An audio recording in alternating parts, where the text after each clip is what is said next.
Hai, kenalin aku Hairunisa Mahfira Putri dengan NPM 25144600060. Aku dari Prodi PGSD kelas A2 25. Nah, di video kali ini aku diminta untuk menonton sebuah film dari India yang berjudul Tare Zameen Par. Nah, dari film ini aku diminta buat bisa mengetahui siapa aja tokoh yang ada dalam film tersebut, kemudian perannya itu sebagai apa dan sifatnya itu dalam peran itu seperti apa.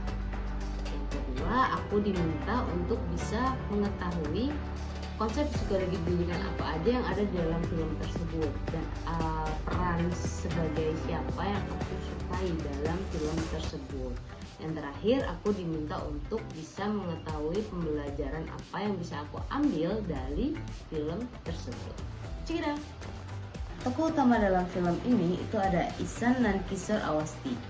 Dia berperan sebagai anak berusia 8 tahun yang mengalami disleksia.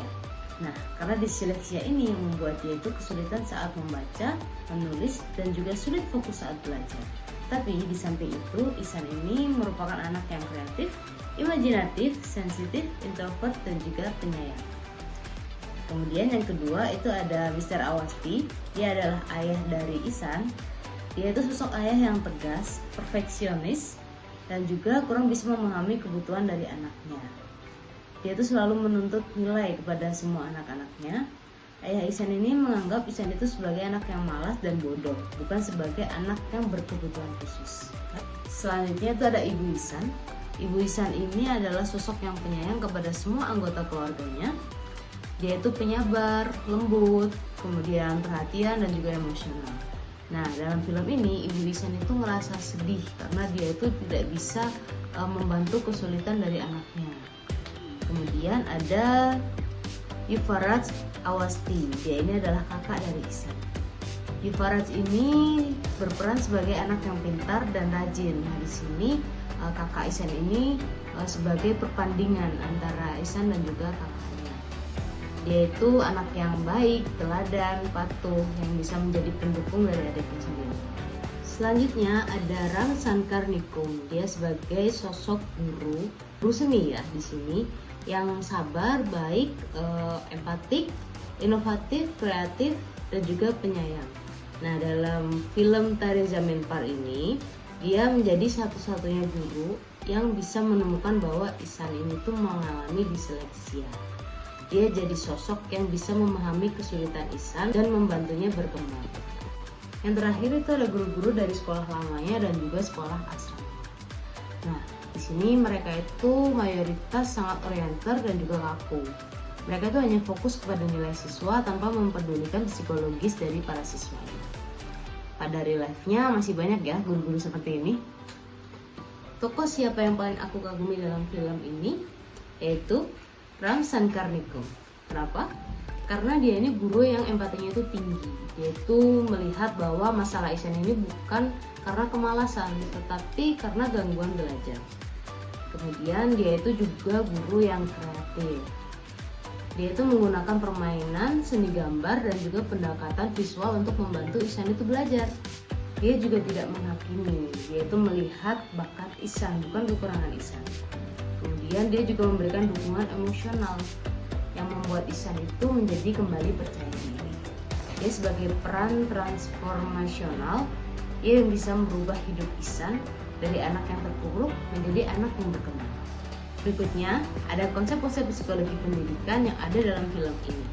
Yang pertama itu ada disleksia atau kesulitan belajar yang spesifik.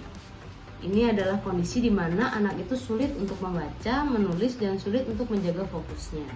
Bukan karena dia bodoh atau malas, tetapi karena memang perbedaan cara kerja otak dia. Nah, dalam film ini, Ishan itu menunjukkan gejala yang membuat dia itu ketika membaca, hurufnya itu seolah-olah bergerak atau terbalik-balik. Dan dia itu susah fokus gitu. Terus kalau misalkan nulis juga dia itu acak. Itu yang dialami oleh orang-orang yang memiliki gejala disleksia. Yang kedua ada humanistik, di mana anak itu membutuhkan rasa nyaman, diterima, dan disayangi untuk bisa belajar. Jadi fokus pada potensi dan juga keunikan anak. Nah, di sini guru Nikum ini memenuhi kebutuhan psikologis Ihsan yang membuatnya bisa berkembang. Kemudian ada konstruktivisme, di mana anak itu belajar melalui pengalaman, kreativitas, dan juga aktivitas. Nah, di sini Ihsan itu belajar melalui pengalamannya langsung, dari cara dia merasakan, melihatnya, dan juga mempraktekannya secara langsung. Nah, di sini Nikum itu mengajak Ihsan belajar untuk menggunakan gambar, seni, dan juga permainan. Nah, yang keempat itu ada self efficiency. Kita sebagai guru itu harus bisa meyakinkan peserta didik bahwa dia itu mampu. Nah, di sini Ihsan itu yang awalnya tidak mampu karena self efficiency-nya rendah, melalui dukungan Nikum, keyakinannya menjadi meningkat dan performa belajarnya menjadi lebih baik. Dan selanjutnya itu ada lingkungan belajar yang akomodatif. Nah, di lingkungan sebelumnya di sekolah lamanya, Ihsan ini lingkungannya itu keras, jadi Ihsan itu tertekan, dia tidak memiliki support dari guru maupun teman-temannya. Sedangkan di lingkungan yang baru yaitu di asrama, Ihsan ini memiliki lingkungan yang suportif, jadi perkembangannya juga positif dari guru dan juga teman sebangkunya. Yang terakhir itu ada motivasi intrinsik. Nah, di sini anak itu berkembang dengan belajar sesuai dengan minatnya. Jadi motivasi itu muncul dalam dirinya bukan karena paksaan. Nah, di film ini Ihsan itu berkembang ketika belajar sesuai dengan minatnya, yaitu seni atau melukis. Nah, itu aja yang aku sampaikan. Thank you for watching. Sampai ketemu di konten tugas berikutnya. Bye.